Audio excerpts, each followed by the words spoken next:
Episode की शुरुआत में हम देखते हैं कि तंजीरो सोच रहा होता है कि अगर वह 12th खिजुकी में से किसी एक का ब्लड एक्सट्रैक्ट कर ले तो शिनोबु कोचो बहुत जल्दी नेजुको के लिए दवा बना पाएंगी।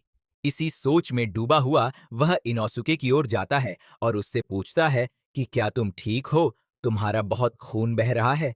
तभी इनोसुके गुस्से में कहता है कि पहले यह बताओ कि तुमने उस राक्षस को क्यों मारा। जब तंजीरो उससे उसके घावों के बारे में पूछता है तो इनोसुके जवाब देता है कि मुझ पर दया दिखाने की जरूरत नहीं है, मैं बिल्कुल ठीक हूं।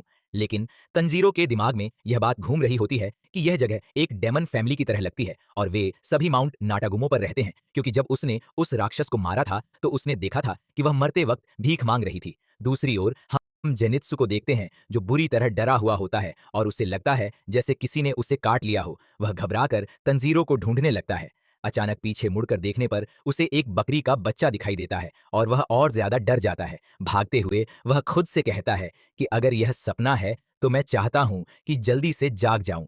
आगे बढ़ने पर वह देखता है कि बहुत सारे लोग मकड़ियों की तरह बने हुए हैं और हवा में लटके हुए हैं। साथ ही एक घर भी जाल से हवा में टिका होता है। तभी उस घर से एक बहुत बड़ी स्पाइडर डेमन बाहर आती है, जिसे देखकर जेनित्सु डर के मारे भागने लगता है और कहता है कि मुझसे बात मत करना। लेकिन वह स्पाइडर डेमन उसे बटरफ्लाई मेंशन जाने से रोकती है। तभी जेनित्सु अपने हाथ को देखता है और पाता है कि उस पर स्पाइडर का जहर फैल रहा है और वह डेमन उसे बताती है कि जो भी इस जहर से प्रभावित होता है वह धीरे धीरे मकड़ी में बदल जाता है। अचानक बहुत सारी स्पाइडर डेमन उस पर हमला कर देती है और डर के मारे जेनित्सु एक पेड़ पर चढ़ जाता है और चिल्लाकर कहता है कि चुप हो जाओ, मैं स्पाइडर नहीं बनना चाहता।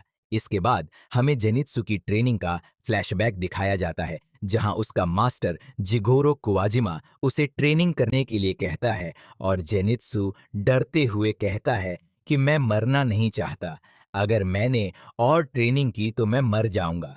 तभी उस पर बिजली गिरती है और उसके बालों का रंग बदल जाता है।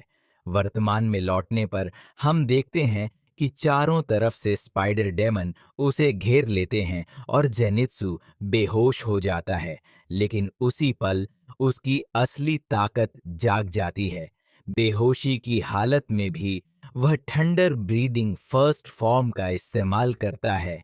बिजली जैसी रफ्तार से इधर उधर भागता है और एक ही पल में स्पाइडर डेमन का सिर धड़ से अलग कर देता है। ये सब इतना तेज होता है कि दुश्मन को समझने का मौका भी नहीं मिलता। दूसरी ओर तंजीरो और इनोसुके आगे बढ़ रहे होते हैं। तभी एक स्पाइडर डेमन लड़की उनके सामने आती है और भागने लगती है। वह जोर से अपने फादर स्पाइडर डेमन को बुलाती है और तभी वह विशाल राक्षस उन पर हमला करता है और गुस्से में कहता है कि मेरी फैमिली से दूर रहो। इसी के साथ एपिसोड खत्म हो